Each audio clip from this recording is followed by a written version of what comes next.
অহংকারীকে সর্বদাই মানুষ ঘৃণা করে। কারণ কি? সে একটু নাকুচা। ওই নাকুচা টাকুচা এগুলি মানুষ পছন্দ করে না। মানুষ সাবলীল মানুষ দেখতে চায়, অমায়িক মানুষ দেখতে চায়, হৃদ্যতাপূর্ণ মানুষ দেখতে চায়। ওই নাকুচা মানুষ নিজেকে অহংকারী ভাবে, আমি জানি কিছু হয়ে গেছি। বাবা, পৃথিবীতে কেউ কিছু হতে পারেনি।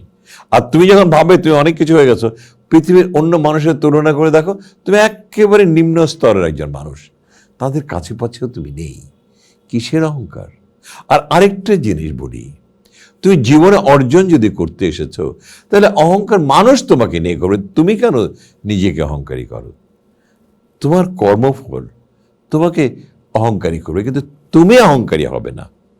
তুমি যদি অহংকারী করো, তাহলে তুমি যদি অহংকারী হও, তাহলে মানুষ তোমাকে ঘৃণা করবে।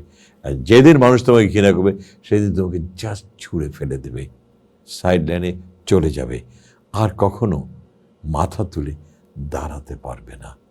নিঃশেষ অবধারিত।